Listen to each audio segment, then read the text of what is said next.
Sancho to score. No mistakes this time. That is a rocket. Royce and another fantastic goal by Marco Royce. Allianz volley is beautiful beyond compare. Jetzt kommt das Wunder von Dortmund. Foulspiel von hinten an Götze. Needs to lay it off. We're going to shot away. Oh, what a goal! Welcome back to Dortmund Dispatch. Today I'm joined by Ali. How are you doing? I think you said you were going out to drinks this weekend with some friends. How was that? Yeah, coffee. Let's just clarify that. I got some coffee. I finally had a break. All my projects are delivered. I finally took time for myself, and it was great. It's sunny. It's sunny where I am, which is fantastic. Because it's been gloomy and rainy, and it was very depressing. But I'm great. How are you? I feel like our entire continent the last 2 weeks has been like the same weather, at least like on the eastern half of it has all been the same. Like it's rained from like Canada all the way down to like Florida. I don't know. That's a little weird to me. That's not usual, I don't think, but some dreary weather during the week, but a lovely weekend, I will say. It's supposed to get a lot nicer here coming up, and I'm very excited for like a DC spring, and hopefully we don't get DC summer too soon, because that's a little brutal. But I had a nice time this weekend. I went for a run with my much younger cousin, and we ran like at a pace that's very fast for me and a minute slower per mile than he's used to. So that could have been better, but I enjoyed the Borussia Dortmund result. I think I texted you guys right before the match. I'm like, I'm getting myself mentally prepared to be very happy with a point, and I'm very happy. I'm very happy with Borussia Dortmund this weekend. It was a good point to take away. I was obviously hoping for the win. I did think that it was winnable. On the it's like in the second half, I feel like we kind of we undid ourselves. That's what I'm looking for. We undid ourselves. We kind of opened up too much space, and we invited pressure after we took the lead early. But it is what it is. A point away is still huge. It's still a positive thing, and yeah, it's good that you put it in the chat, because man, the sometimes we get a little too gloomy. We're like, oh, another away game. I wonder what's gonna happen this time.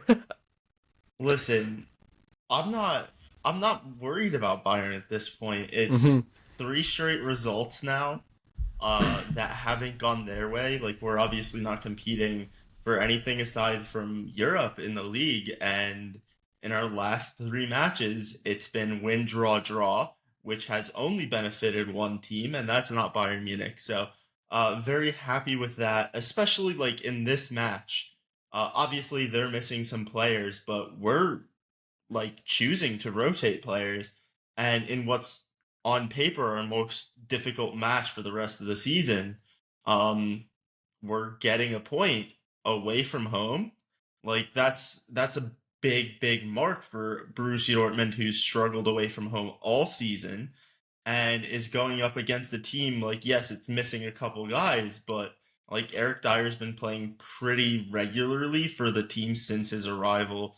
So I think like some of the missing players are almost overblown. Like they still brought on an elite left back in Rafael Guerrero off the bench, who would be starting for what would you say, like 17? Like he'd be starting. I think he should start for Bayern, but like this is a guy that's still starting for 16 Bundesliga teams every week. Like they'll find a spot for him even if it's not left back. Like they have so much quality, and we're starting Salih Chan, and we're resting Karim Adeyemi. Apparently, there's some rumors from Bild that the guy who played left back and left wing last season in the Champions League run to the final doesn't defend enough. I think he's been a little overplayed. Maybe that's caused a downturn in his pressing, but I don't think he's a player that like has defensive issues. I don't know.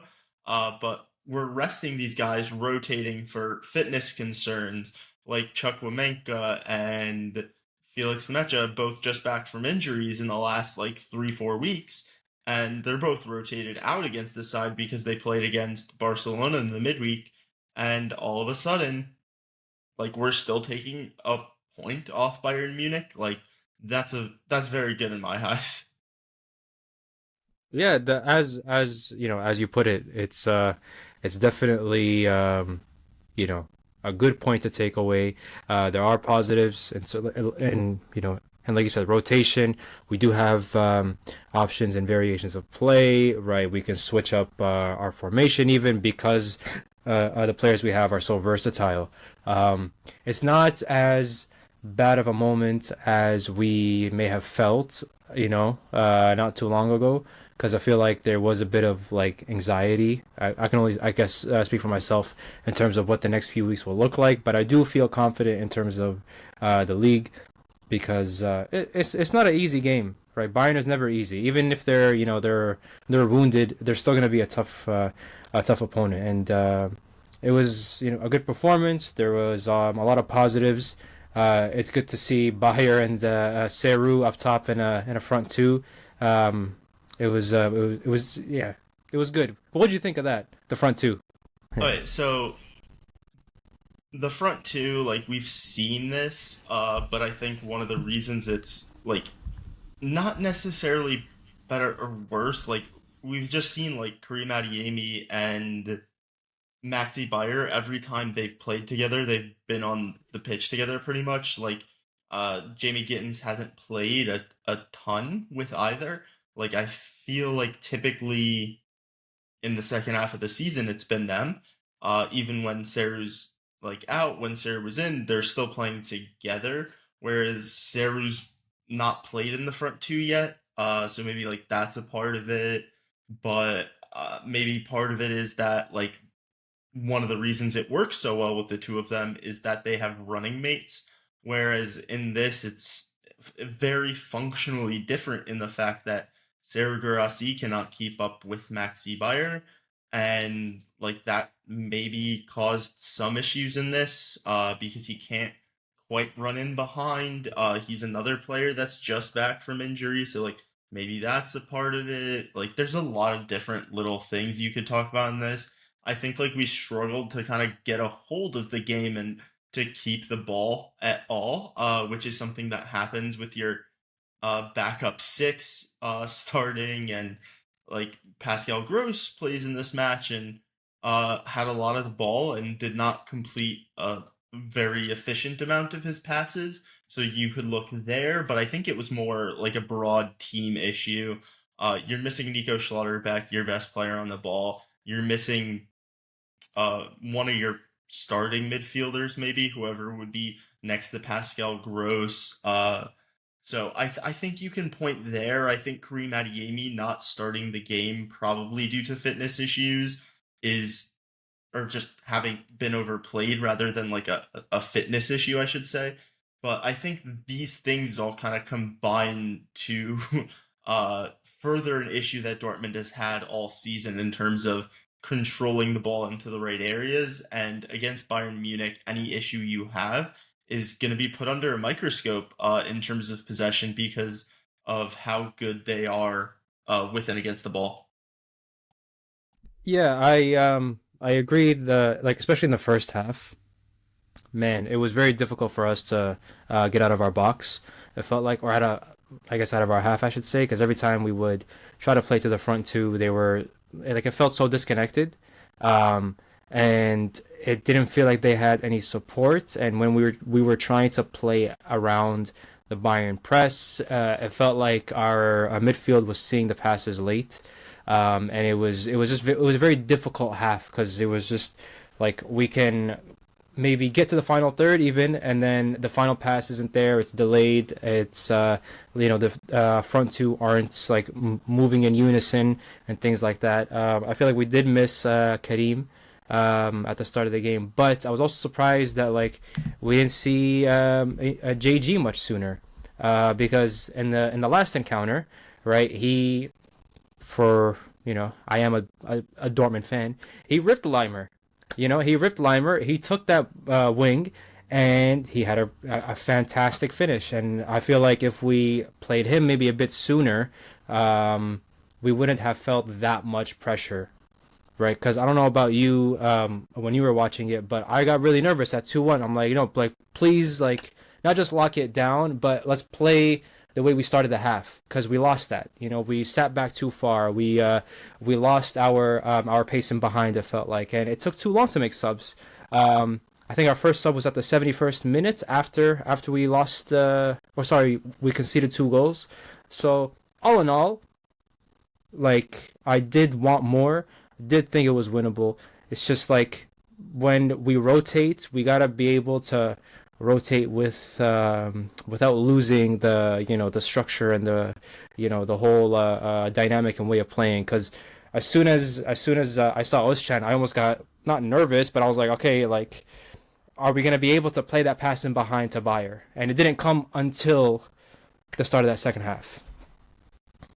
Yeah, I think that like some of that is just like I don't know exactly how fit like can some guys that just came back from injury give me 45 minutes? Can they give me 30 minutes? And with the way extra time gets added on now, that's something you have to keep in mind. Like maybe you don't want to sub them in at the 60th minute when they should have been subbed on had they been fully fit. And maybe that was something Kovac had to take into account. So I don't want to be too critical there, but I would have liked to see these guys get replaced right around like the 60th minute because Bayern, it's not that they're inevitable, but when you are leading Bayern, they will create chances. They're going to create chances regardless, but like the pressure is just going to mount up. Like against any team, when you score, like they will typically perform better than they would in terms of creating chances than when the game's level or when they're leading. Like that's just the way football has worked. And in this instance, we did not like react fast enough to get that extra bit of like pace and fresh legs. And particularly like Gittins, who hasn't been playing 3 matches a week, or at least not been playing like starter minutes during those matches. Maybe he was run out of like gas. I've talked about because it's his first campaign as a starter. But yeah, I would have liked to see like something been done 10, 15 minutes earlier because of that midweek match. And some of the guys that were on the pitch aren't necessarily like your first choice guys, like we've already talked about. And at that point, like you gotta be able to bring on your substitutes earlier, especially when they're replacing guys that don't start for you, because they can have that extra little bit of energy and intensity to start tracking runs in the box, which we didn't do in the second half very well. At all. And speaking of subs, I wanted to obviously we know his impact, but it felt like once Nabry came on, they were able to cut through our midfield and back line a bit easier because he was involved in both goals, right? The first goal that Guerrero scored, he took on, I believe, Ryerson. He found Muller. Muller sets it for Rafa, and he scores. And then the second one, right, his goal where he splits our defense and finishes. And if we had reacted at least after that first goal conceded, right, we could have alleviated some pressure from that back line, because once you concede one, there is nervousness, right? You do get nervous. Oh, like, could this happen again? Could we concede another one? I don't want to make a mistake, right? And then you could make a bigger mistake as a result of that. So Nabry and Guerrero, the subs, made a huge impact, and I felt like we have those qualities on the bench. And like, not to beat a dead horse, I think we made our point, but it just would have been nice to seen him a bit sooner. Yeah, absolutely. And I think we'll talk more about specific players we want to denigrate or uplift later in the show, obviously, with our stars and duds of the week. But we did have a much more negative match to talk about with a 4-0 loss to Barcelona. So obviously, Karim Adeyemi dropped from the or excuse me, I'm getting my matches backwards. But it's Maxi Bayer, I believe, who's dropped to the bench for this one. And when I saw that, I was like, okay, like let's just rest up and get out of there and see what happens. On the weekend, the more important match, financially for the club, maybe you want to say. But what did you think about that? Do you think that was tactical? Do you think that was uh, eyeing the weekend? Like, why did he stray from what's been his first choice 11 the last like 5 matches? I wasn't exactly sure because it wasn't just a shift in player selection. It was also a shift in formation, right? We saw a form of a 4-2-3-1 with JG starting on the right and Karim on the left to match up against Kunde. Now, I don't mind the formation. However, you've been playing fairly well in a 3-5-2 for the past little while. I didn't understand the shift into a 4-2-3-1. Now you could say, oh, you know what? He wanted to go out and play. He wanted to not just sit back and absorb pressure, get a result, and go home. Um, I feel like if I were to be on, if I were Kovac, I would say, hey, I need to minimize damage away from home, and I'm gonna play the more defensive lineup, because you still have the pace of Karim, of Gittins, Bayer on the countering, but to rotate Bayer, who's been playing very, very well, and I do understand we have Bayern coming up, you got to rotate. I get that, but if that was the case, why didn't we also see JG in this game? In the Bayern game, pardon me. So I just found it interesting because the formation threw me off more than anything because it was working so well. Why go back? If you actually look at like the 10 matches we played under Kovac with the 4-2-3-1, like the XG difference is slightly better, honestly, than the 5-3-2, whatever you want to call it, 3-4-2. So like I do understand that, but like some of that is like a lot worse teams than your Bayern Munich's and your Barcelona's. So like I don't mind the formation change as much as like I think it is partially that personnel change. Like you're getting Garassi back in the team. He hasn't played in that front two.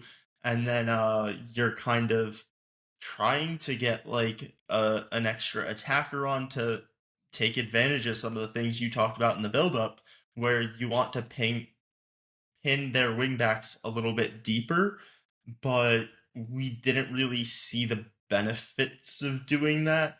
And like you just kind of want to see a little bit more from Jamie Gittins, which you could say a lot of the second half of the season. Not to be too critical, like I said before, first season as a starter, like I'm not expecting it, but like if you win this game, like that's got to be a big part of the recipe.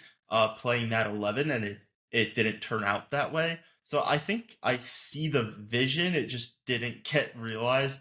And like maybe a big part of that is just how good Barcelona are. Like I think that they have so much quality. Their press has been incredible. Like you watch them every week. Like they are just the best team in Europe this season. They're going to win the league. They have a very, very good chance of winning the Champions League. Like I think they have like the highest odds after maybe like Arsenal. But that stuff does not matter. They are a better team. Yeah, I think last week we talked about where Barca could hurt Dortmund, and I think one of the things we talked about was the space that Rierson leaves, because he does get dragged into spaces, or he tries to help, and we did see, for example, like Rafinha getting in behind him, or getting past him like quite often, especially in that first half. So I was wondering like what you made of that, and where were you worried in terms of like space when it came to the first half, not even the second half, because first half, like let's go through that. Let's go through the misses, and then we can talk about the second half. Well, I don't know how much we need to really talk about anything, but like our midfield didn't do anything. Mm-hmm. Like I don't know how much more like I can talk about it. Like if you give like Pedri, Gavi, Frankie De Jong, like you're talking about, we need to get a man on Frankie De Jong, and Yeah. we can't let him like receive the ball in space. And then like every time Barcelona had the ball, they're receiving the ball in space, or they're playing like these tight little combinations and finding guys in space because like 34-year-old Pascal Gross, uh, nearly 30-year-old Julian or not Gross wasn't in this match. It was, Who was it? Nemecha wasn't Nemecha, doing yeah. anything. Chukwuemeka wasn't really doing He was anything. Effect like he was and lost. Julian Brandt, like the three of them, like just didn't know what was happening. Like Nemecha or not Nemecha, excuse me, Chukwuemeka ends up putting like good tackle interception numbers up in this match.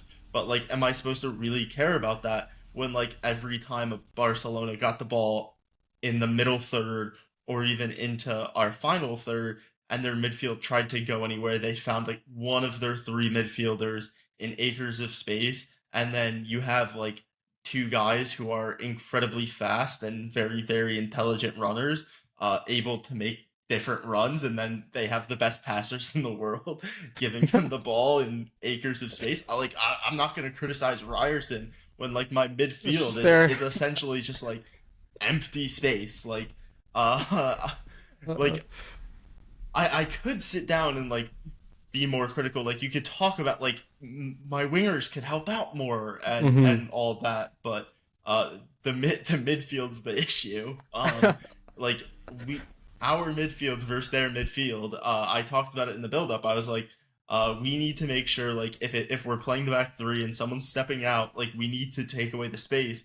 But I don't know like what we do that does that. And like part of that is like Mech and Chukwuemeka do have the athleticism, but they are like, this was Chukwuemeka's second start since he returned from injury. It was Nmecha's first. Like these guys aren't fit.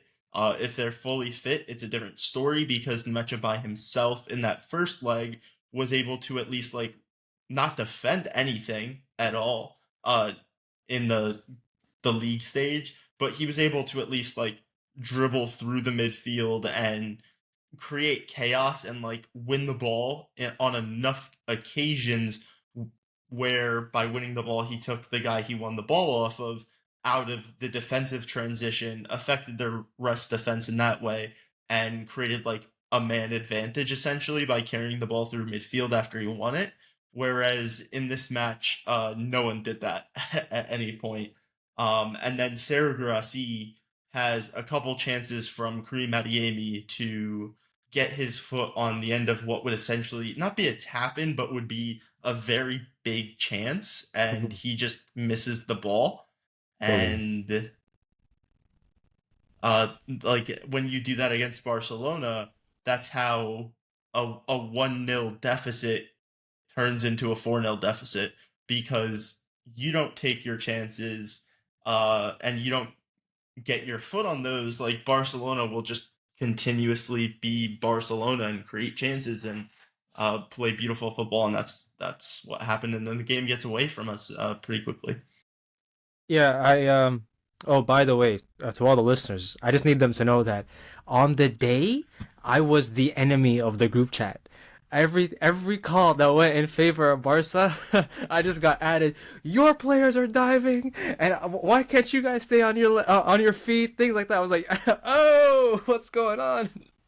But it was a tough game to watch for me. But the areas that I liked was was Karim versus Koundé.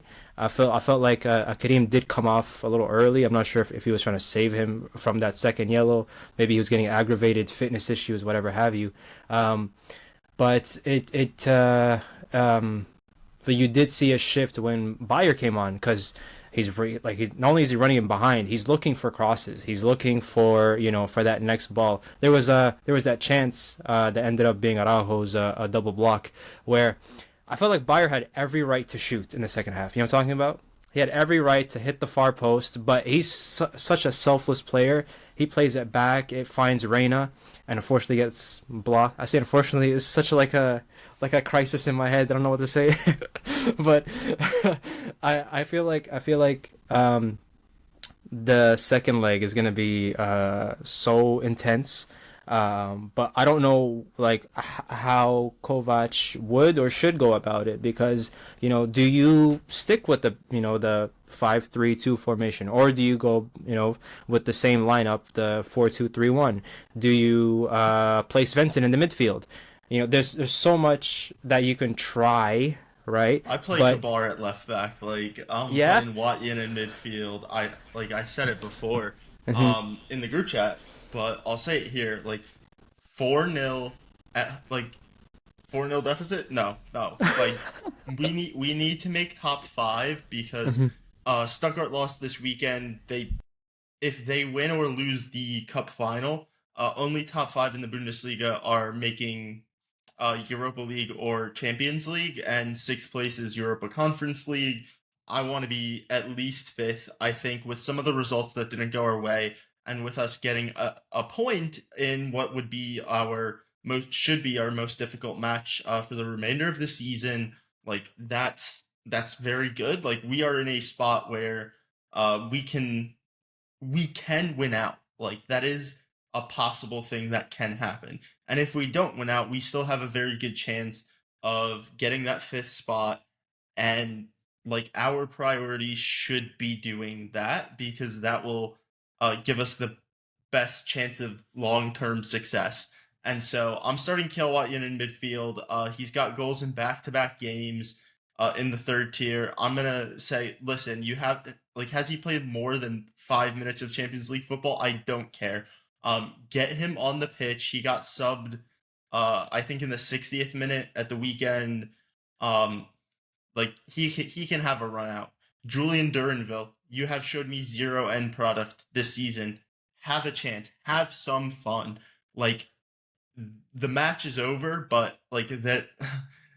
Let's rest up all our guys. No Kareem Adeyemi. Like Cole Campbell, is he in the squad? Like let's put him out there. Who else? Sally Ochen, you can get a game. It's like charity. So yeah, you can get one. You can get one. Carney Chukwuemeka, like we already spent the money like on the loan fee. Like show us what you got at the number 10 position. Play the number 8 position. I don't care. Our center backs, I don't know. The backup guys, I don't even want to talk about. If Filippo Mane is in the Champions League squad, maybe you run him out. Is he alive? Like I don't. They extended him. He's like now 20 years old. He's not even playing for the third tier team. Like what are we? I'm confused. Anyway, that was supposed to be our fourth center back going into the season. So we got to play a 4-2-3-1 in this match. Play Koto at right back, I guess. The two center backs, I guess you go like Sula and Sean, and Kobel in goal because we don't like. Are we gonna really like bring out Ostrazinski to play goalie? Like no, that's too unserious. But like I think we should, at the very minimum, be giving Kiel Watson, Kabar, Duranville, and Cole Campbell if he's in the squad. They should all be getting like, in my serious opinion, 30 minutes. Like if it is not 2-0 to Dortmund come the 60th minute of that game, if we are not like actually competing in the last half hour, like if it's a 2-goal margin in the tie in the last 30 minutes, those are the guys that should be playing. I would go unserious from the start, but I understand like people paid a lot of money to watch these games and they deserve to see a real attempt. But I think what's best for the club is like literally just starting the kids. You're not beating Barcelona 4-0 without some like Madrid level refereeing support. Well, yeah, I mean, I'm sure we're gonna see that. If you go to extra time, you don't have to score a fifth goal. It's true. Like you can just win in penalties, but like that's true. You have to beat them by 4 in regulation. It's not happening without Madrid level corruption. And like I might be talking like the prime under the dictator Franco, who's paying off the Spanish refs and trying to destroy the regional states in Spain. Like that's the level you would need, that type of corruption. Well, we might see that in their game against Arsenal, but as some some support, I guess, to the Dortmund cause, Alejandro Balde is out for at least 3 weeks. I think he tweaked his hamstring against Leganes, and they didn't take a chance. As soon as he went to the ground, he put his hand up. He got subbed out, and I think the other report is at least 3 weeks, depending on his recovery. So Durnville against Gerard Martin, I'm not gonna lie, scares me as a Barca fan, because although like the kid has improved over the season, it's still like a very nerve-wracking duel, because he's not at the level of Alejandro Balde, because like Balde's been incredible all season. So yeah, I agree with the Durnville shout, and especially since last time Durnville played against us, he was a menace. He was so quick. He was so like scary every time he got the ball. But like you said, the end product is not there yet. So if he's able to find that, it won't happen in one game. But if he's able to find that, there's a real a real player in him. Not to say that there isn't already. But yeah, I do agree with also Wayan. Where is this guy? I forgot about him until you mentioned him. Like he's so good, but we don't see him. Just because he wasn't dominating in the third tier to start the season, so like we do need to like relax and understand that like it takes time for these guys, especially playing like consistently week in and week out, the demands of playing against like adults and guys that have done it, and like the odds of a 19-year-old with the amount of senior football that Kiel Watkins played turning into even Salihostyan is very low. And like it's not like Kiel Watkins is a guy that's a German like U21 like top prospect. So we do need to temper our expectations in spite of the fact that we've seen like 200-ish senior minutes from him in the top flight that were pretty good. But this is a guy that like going into last season wasn't even like a top prospect in the U19s, and he just like figured out U19 football at a certain point, and then going into like the end of the first half of last season and then starting in that spring, he just did everything. Like he was putting up like 2 goal involvements per 90 at a certain point. Like he figured it out, and that could be where he's getting it in the third tier. Like I said, goals in back-to-back weeks, and like both of them are solo goals. Like last week, he essentially picks the ball up around midfield, drives. He's not really pressed in any real sense, but it's incredible. No matter what your age is, it's incredibly impressive to run with the ball 30 to 40 yards and then score side netting from outside the box after dribbling that distance. That is genuinely real technical quality. Like the only guys who do that are like journeymen who are dropping down to the third tier and kids that are like going places with like maybe once in a blue moon you'll see a guy who's not that good and just has like a belter, like something he'll never do again. But like Kiel Watkins hopefully is like one of these wonder kids that has the technical ability for much higher things. And this week the goal he scores is Durnville has a little flick on for him that gets intercepted by the center back, who does not read Kiel Watkins, continuing his run, doesn't give up on the play, wins the ball off him, and then scores in a one-on-one around the goalie. So like this is a guy who's starting to score these solo goals out of nothing and is looking like a player with senior level, top flight level, like match intelligence and technique against these guys. And if he's like getting to the point where he was last year, where he figured out the U19 level and was just like, I can do whatever I want, or he's going to at least have like one moment a game where he's just going to show that he's above that level and score a goal, like that type of above the level, rather than like little things by just being in the right spot all the time. Like he needs to be doing that because he is still young, he has time, whatever. But yeah, like let's see him again. In a match that is largely meaningless. Well, you gotta have your hopes up. But do you want to talk about some of the quotes from this past week? Yeah, let's go with the Valdemar Anton quote after the Bayern Munich game before we go into our start and dud of the week, where Anton said, "All in all, I think it was okay. Of course, you can't defend everything. We've just come through a really tough week, so the draw is acceptable." If you look at the kind of shot maps from Bayern Munich after this game, it's like, ooh, not great. It's a lot of dots in and around the penalty spot, which just represent shots. But I don't know. I'm happy with the point. I agree that. Yeah, like, hey man, I'll take it because we've gone there before and we've been hammered. So I'll take the point and I'll run to next week. Yeah, and I think like after this week, after the Barcelona match, like we could have seen a team that really didn't believe in themselves against a good team, and like kind of folded. This team did not fold against Bayern Munich. They didn't fold after they went 2-1 down.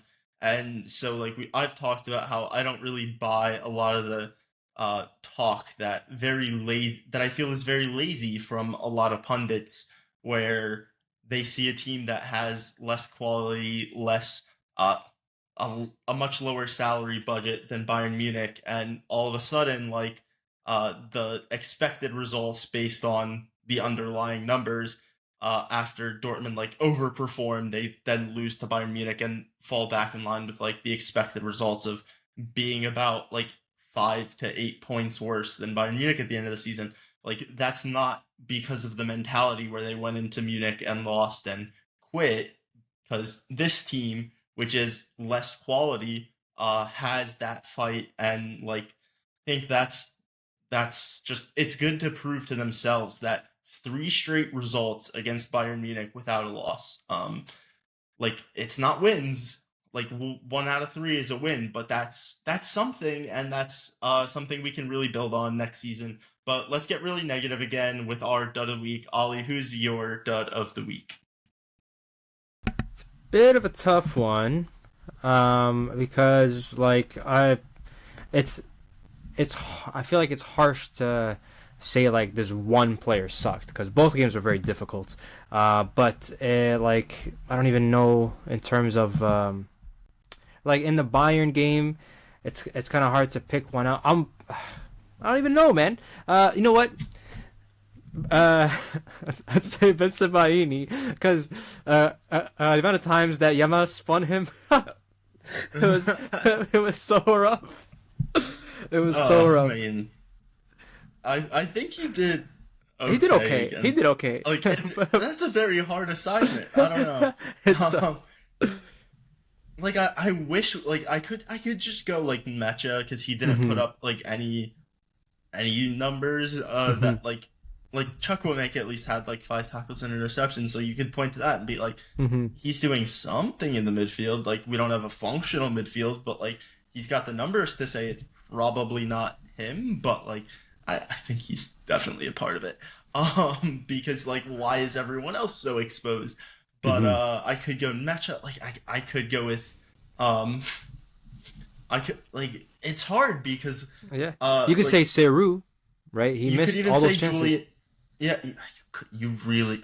Yeah. I could go. I think I'm gonna go that way. Yeah. Yeah. I Because forgot I was about him. gonna say you could also talk about Brandt, but then like Brandt has his fingerprints all over everything that went right on the weekend. Mhm. Despite him being criticized this season, it's almost like a guy who's been a very good top flight Champions League level player for the last 5 years.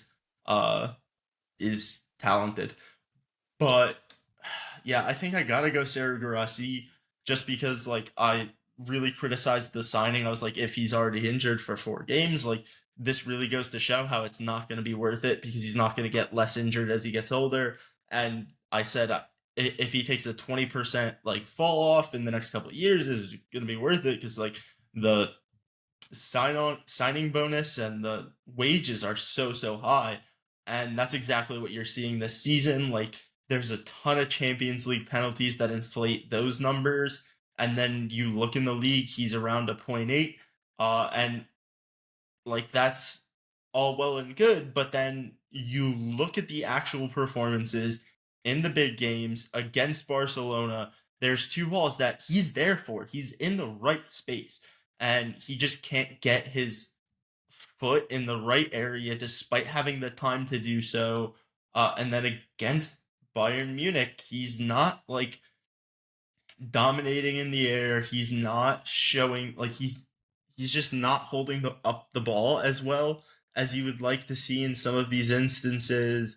Like I don't know how much you can really talk about it, but like he did win 5 of his 7 aerial duels, but overall it's just you can win your duels, but you have to then like have the ball end up in the right areas afterwards, and you have to be getting like on the end of chances and creating them, or like just showing me a bit more. He's involved in one of the goals, but I just don't think he was getting on the end of any real chances. I would have liked to see better movement in this match.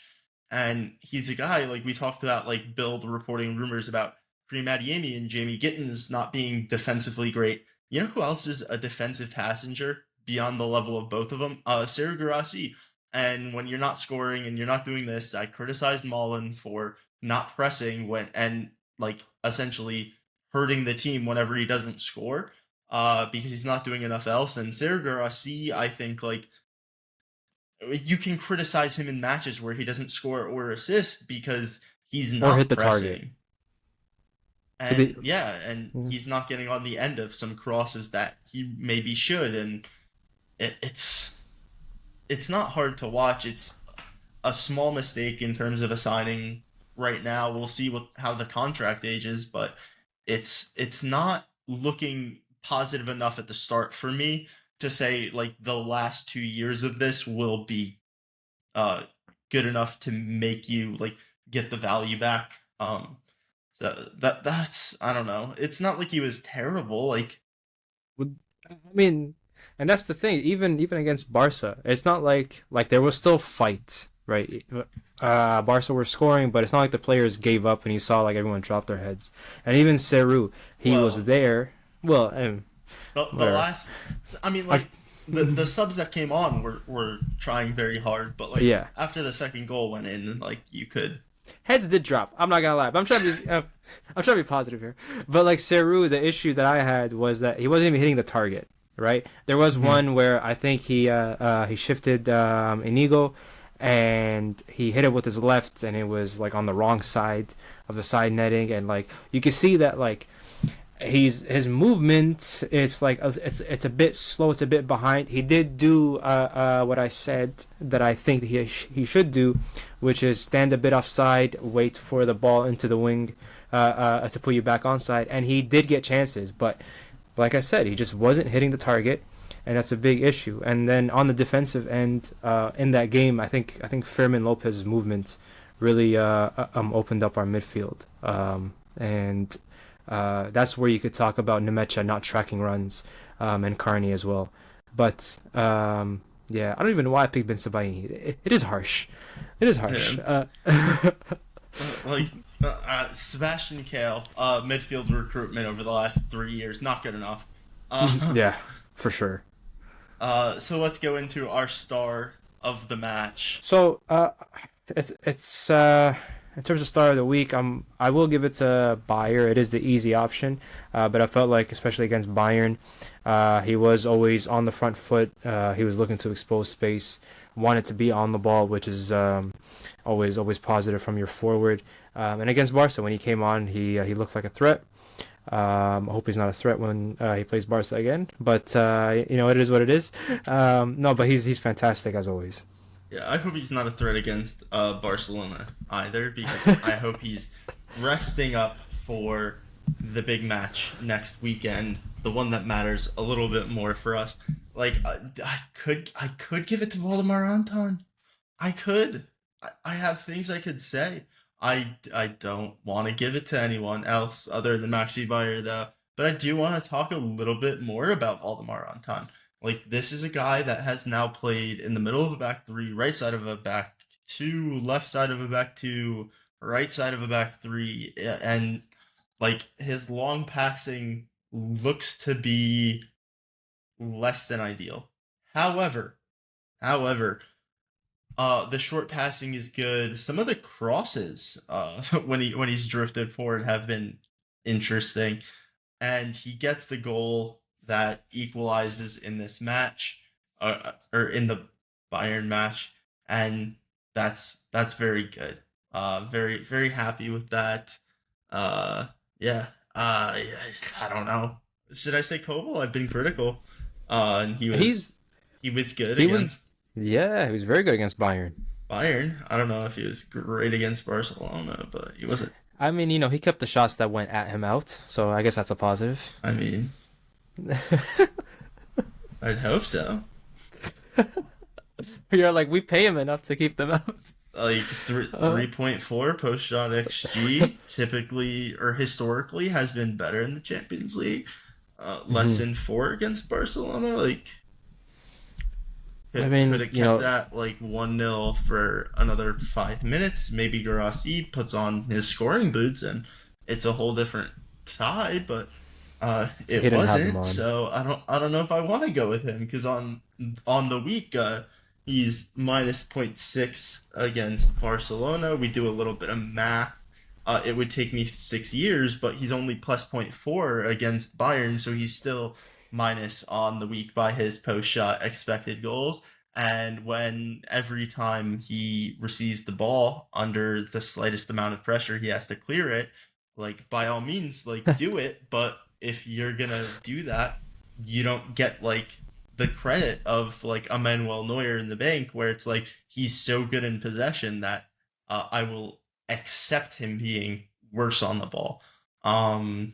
So he doesn't get that, and so it can't be him. And like I guess it'll be Anton, because he scored a goal that made me very happy. Screw it, just pick one of the Barca guys. It's fine. No, Voldemar Anton. No. When Barcelona scored a goal, I was not. They're all like nameless. You close your eyes, you can see it. Yeah. When I watch them in the semifinals, I will pay more attention and take more joy in their goals. Imagine the second leg gets completely flipped on its head and Dortmund wins 6-0. We're gonna get fucking flamed. The endorphin rush I would have. Oh my goodness. Oh man. I mean, I'd quit my job. Hey man, stranger things have happened. Yeah, when you came back against PSG though, you had like rigged it. So. Hey man, we had Suarez winning 2 penalties, and that's all that matters. Yeah, and how much did you pay the referee? What? I'm sorry. I didn't pay that. It wasn't out of my pocket. I stuttered. I can't be sued. That was a stutter. We're not the team that wears white. Don't worry. Yeah, you only get the second most calls in your favor. But let's talk about the Gladbach news. So Gladbach lost to Freiburg this weekend. Dortmund on 42 points can overtake Gladbach with a win. Gladbach, I believe, are still... I have to recheck the table, but Gladbach for most of the season have been a negative XG difference side. So, like, that just means they're terrible, and if we don't beat them, like, we should be embarrassed.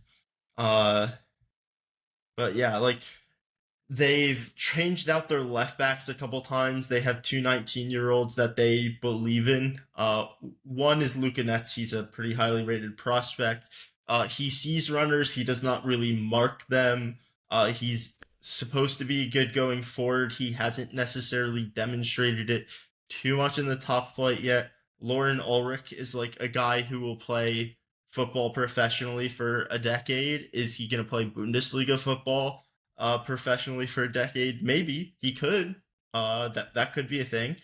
I'm not necessarily convinced of it yet, but yeah, the right back still Joe Scally. What does he do? I'm not really sure. Um,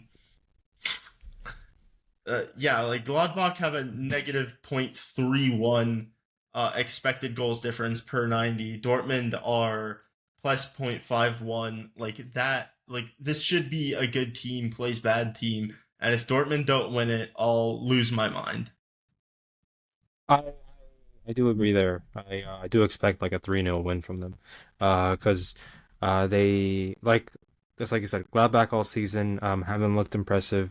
And we do have hope this doesn't come to bite me, but we do have a very good record against them. So and I think we're at home as well. So yeah, Yeah. I do expect a clean sheet and hopefully domination. It would be nice if our preview had that in, but I mean, it is I'll what it just is. I'll take this straight, Brian, for no reason. But yeah, like I don't know how much there is to say against Gladbach. Like Kleindienst is good, the rest of the team is not. Like Hmm. that's my analysis. They signed good players, their coach sucks. Um, I don't know. That's funny. They yeah they gone are the days of damn, what was that striker they had? He was like number 13, Raphael. Well, they had Raphael a long time ago. Then they had Yeah.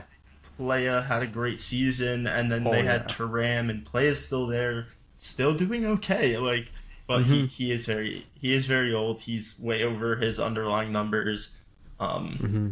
yeah, like they just need to like they should have binned off Seoane in the first half of the season because they could have gotten like Champions League football with how turbulent things have been among some of the teams that have bigger budgets, and like they're only in the top half because of a lot of luck. Like they're they've scored 46 goals from 43 and a half expected. They've conceded 43 from 52 and a half expected.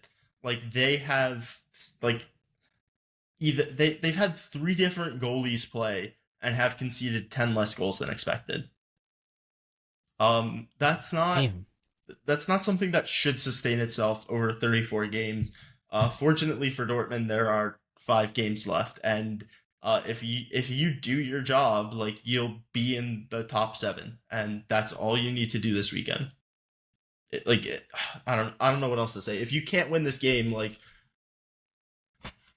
you should just beat a bad team. Like it's not hard. Like Kovac has been there long enough. Like the vibes aren't when Kovac first started or when Tolberg was there, Mhm. and like they were in the dirt because Shaheen had made you all into ineffective players. Like there's no excuse not to win this game. Like I'll give you the bad luck in the under the start of Tolberg and Kovac. Like you had some funny red cards, bad vibes from Shaheen. Like that's gone now. Like just beat a bad team.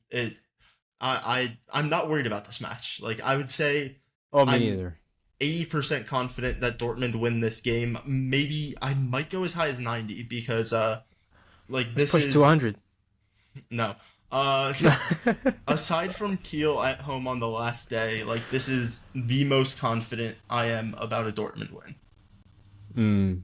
for the rest of the year. Uh, for for the rest of the year, even if the next season. Oh no, true. We'll beat Mamelodi Sundowns because they've never Yeah. lost a match I've attended. Uh But yeah, let's Man. quickly go through some of the other news. Schlotterbeck has been injured, out for 6 months, so that would be next October from the point of his injury. How does this affect our backline this season? Moving forward into the Club World Cup, I do not care. Does Dortmund rely on the center backs we have, or does the club need to go in the market looking for the replacement?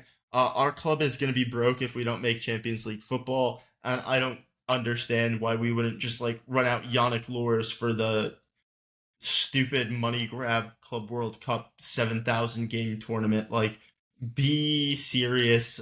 This should be playing players that you do not care about, players that do not have a future at the club. And like, I will be, I'm if I can afford the hotel and flight for that game against Mamelodi Sundowns, like I'll be in attendance. But like, I don't know, like play whoever is gonna make us have the best chance to compete for a title next year, do not try and win the Club World Cup. It's a waste of your time and of like games that matter for players that matter. Yeah, I mean, obviously, like to go back to where we were supposed to be, the Schlotterbeck injury is definitely not pleasant to hear about, especially since it is going to be like what was it, half a year. Won't be back till sometime in the fall. Obviously, depending on how well his recovery goes. So, not a great thing for us. And now, do we run out and get center backs? I don't think so. I think like if you are going to invest anywhere, it should be in the youth. I'm very I'm very big on promoting from the youth academy. I think it's really important to because you have your style of playing, and these young guys do understand, and they will fight for the badge, and that's what you need, right? Because someone you bring in won't always play for the team in the way that a youngster from the youth ranks will. So I don't think they should go out. I think the replacement should come from in-house. Yeah, and like the last thing I'll say on I think like part of the question here is like how does this affect our outlook for the rest of the season? It certainly killed our chances against Barcelona. And so at this point, what matters most is finishing top four. The hardest game we have remaining in the league is against Leverkusen. It's the second to last match, which you just have to hope at that point there is a 7 point gap or a 6 point gap with goal differential being unattainable to match Bayern Munich's, which currently it would be. So unless Bayern Munich are within 3 points, you just need to get to that match and have Leverkusen mathematically be out of it. And that's how you get Champions League football. Play a team that has quit on the season and doesn't want to re-injure guys that have had some injury problems this season, a la Florian Wirtz, because when he's not playing, that team is very different. You saw them drop points this past weekend against Union without him in the side because they couldn't create chances against a team that has been woeful this season, defensively, offensively, however you want to put it. So yeah, get to that game. Just get to that game and hope that they mathematically cannot win the league. So Bayern Munich, stop dropping points, please. We low-key need that. And then per our poll, our listeners thought that for the time being, Nicolas Sula should replace Schlotterbeck in the lineup. 10% said Valdemar Anton and 30% said Rami Bensebaini. This poll poorly done, Brian.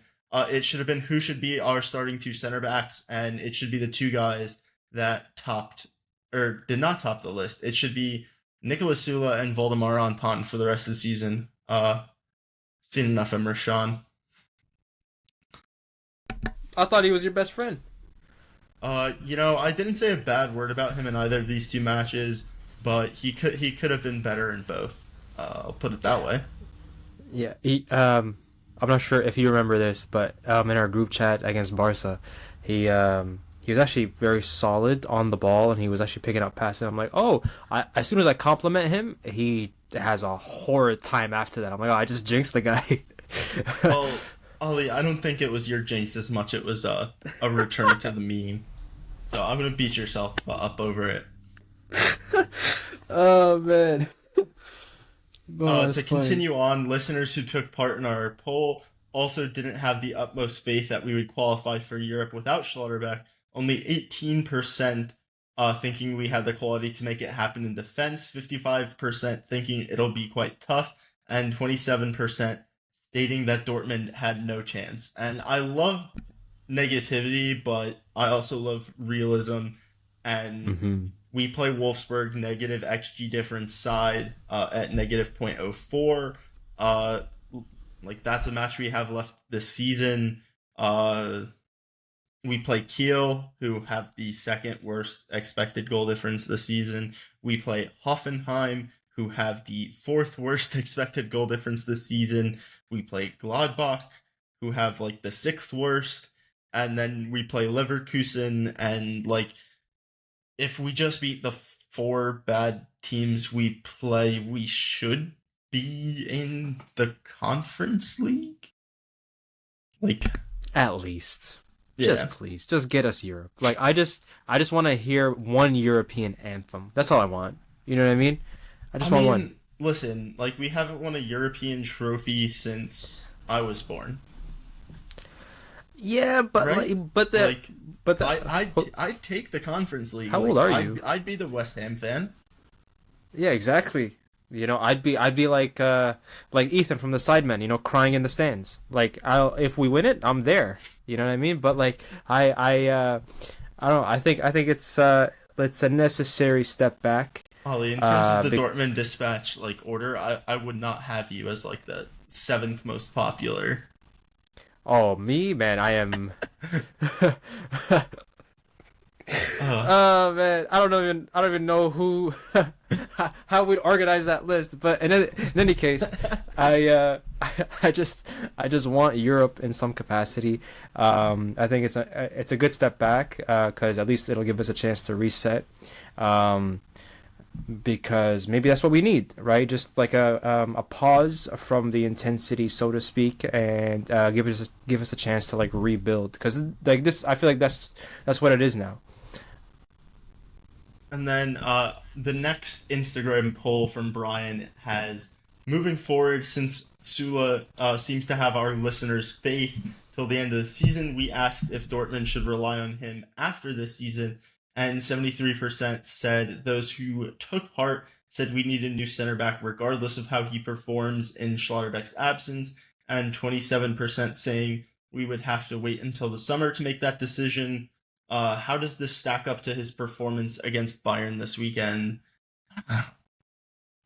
I mean, like, I don't know if you're getting like the type of savings after you buy out his wages for this season that makes it worth it to not just play him. Like, if you save 4 million off his wages by like let's say you got a 4 million fee, but you have to buy out like for like his wages for like 5 million, like I'm not gonna pay him like I'm not gonna save the 1 million whatever euros it would be to not play him. Like, I don't know. I tried to do math, I messed it up for myself, but like basically like you're going to have to pay him out his 10 million whatever it is for next season.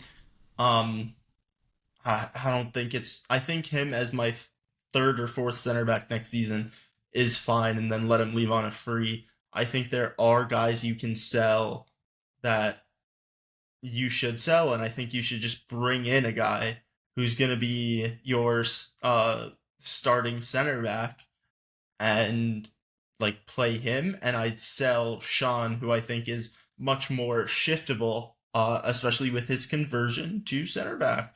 And all of a sudden, like, the results have changed, and look at that. That's a narrative right there. Italy, come calling. He speaks Italian. He played in Juventus 2 years. Come on, have at him. Do you have any thoughts? He's basically Sami Khedira. No, I like Nicolas Zula, and I do agree. Having him leave on a free, it just makes much more sense financially, and it's just like it gives us also time to find someone we actually want to either sign or promote, / develop. So having Zula, yes, it costs now in the short term, but it could, so to speak, pay dividends later, because he does give us a bit of time, because we do have a defender in the squad. It's not like we're in dire need, and I don't want dire either.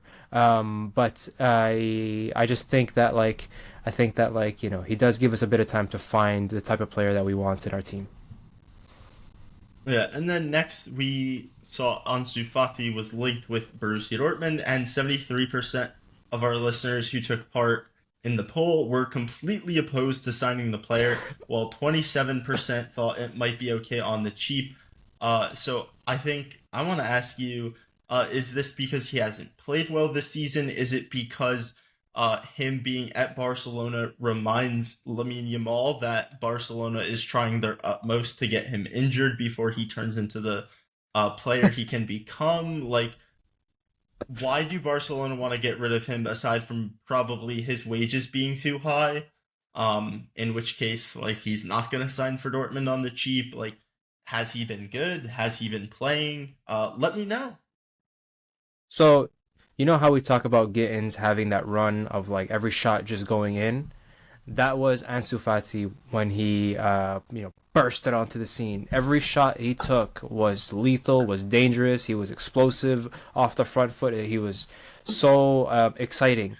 And then because of the amount of minutes he was getting, he did get a couple injuries back to back to back, and that explosiveness went, and some of that power in his shot went too.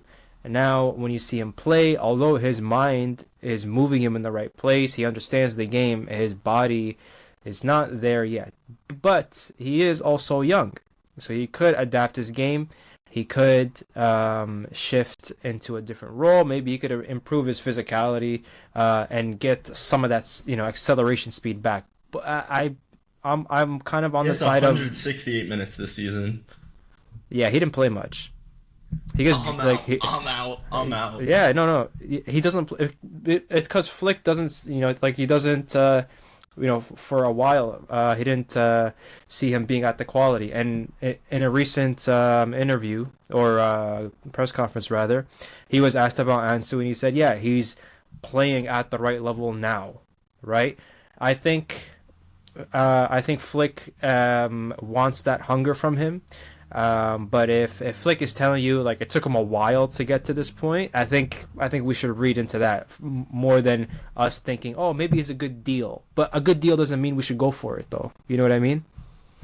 I mean, That's like, what is a good deal? Like, if he's gonna play 164 minutes, then a good deal is like what, 100K? Like, I don't know exactly. Like, 0.7 like expected goals plus expected assists, 4 shot creating actions, in 127 league minutes this season, across 4 appearances. Like, I don't know, like maybe 100K. Like, that's better underlying he picked up numbers than like Cole Campbell, but like Cole Campbell may one day be a good player. Ansu Fati is going to turn 23 next season. If I'm signing him on a permanent, I'm going to be conducting the most thorough medical exam in history. And it's going to be 3 months long, and there's going to be an insurance policy on it. Like, Wesley Fofana tore his ACL and like was the most highly rated young center back in the world at the time. He moved for £80 million. Chelsea bought him after he tore his ACL. And like, this guy, has he played a single Premier League minute since then? Not that I can remember, not that anyone has talked about. Like, his career has been ruined by that injury, and he was like young enough at the time it happened where he had the time to like come back. But like Ansu Fati like got injured at what, like 17 years of age? Like you don't even know if, like, I'm not a medical doctor. I do not have a medical degree. But if you get injured at that age, like, did everything finish like growing, and is it like stable in the right whatever? Like, this is a guy that just doesn't play like a lot of football. Like, if his age 19 season is like now 2 seasons ago, and that's the last time he got over 600 minutes of league football in a season. And a third of that was starts. That's not a lot. Yeah, well, that's why I think that like it should just be a no. I think if he were to ever move away from Barcelona, he would need to prove that he could still do it in those colors first. Because then I feel like clubs would come calling. But even his move to Brighton, like, it didn't turn out the way that everyone hoped that it would. He did play different roles in a different system under a different manager, but Also, like I don't think the Premier League suits him anyway. But in just to summarize it all, his mind is fine. His body can't keep up. That's the issue. And also he signed a contract with Barcelona like pre-COVID, so super inflated there. He's not leaving Barcelona on a permanent transfer until that contract expires.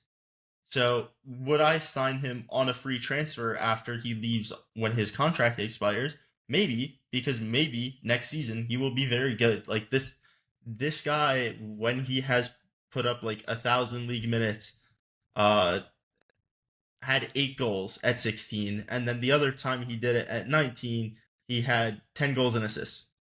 So like the 2 campaigns he's done that, if you put them together, 2,400 minutes, 18 goals and assists.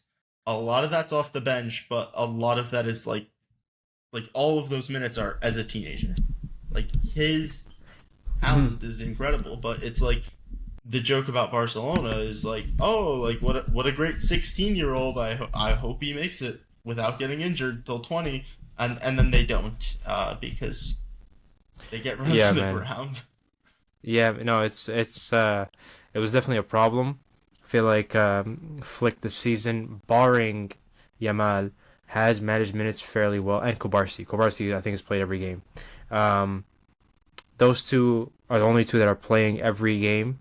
I think that are under 20, whereas like everyone else, even the old heads, even the old heads are getting rotated, right? The only starter that but like Casado got injured at 16, like before the season started, so you can't say like, oh, he was playing every single game. Bernal. But like maybe he what? So it was Bernal that got injured in the first. Oh, sorry. Casado got injured recently. It's okay. He got injured recently. So maybe they're not doing a great job, which is my point. Well, yeah, but here's the thing. So before Casado got injured, Frankie was already being integrated into the team because he didn't want Casado to be playing every single minute.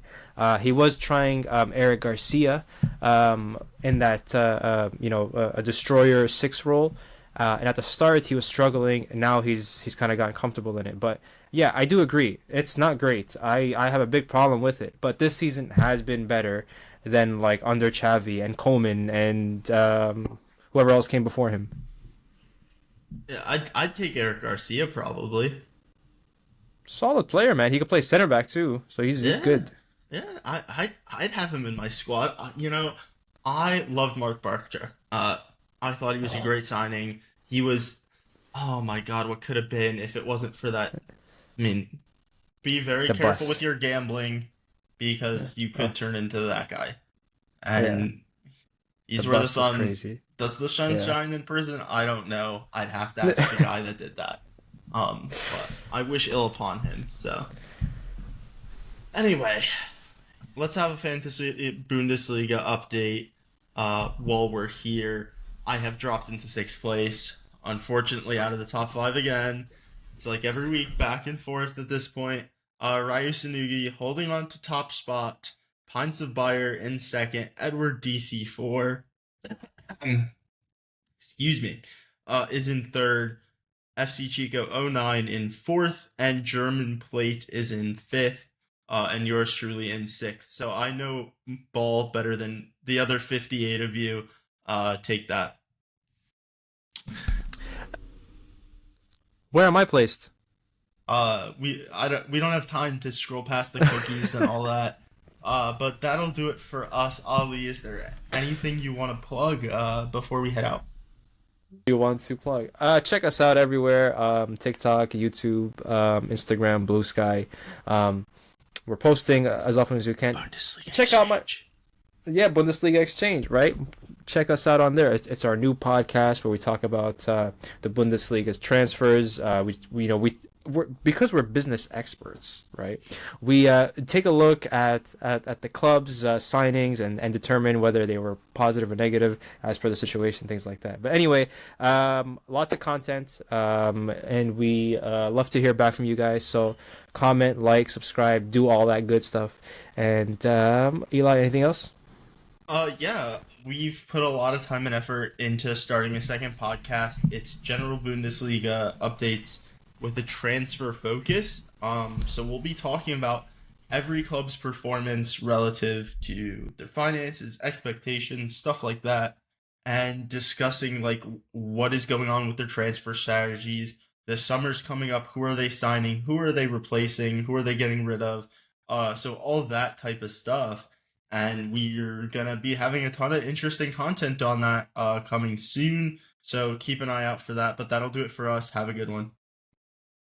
Jadon Sancho to score. No mistakes this time. That is a rocket. Royce out. Another fantastic goal by Marco Royce. Allianz volley is beautiful beyond Jetzt compare. kommt das Wunder von dort und Foulspiel von Inso an Götze. Needs to lay it off. We're going to shot away. Oh, what a goal!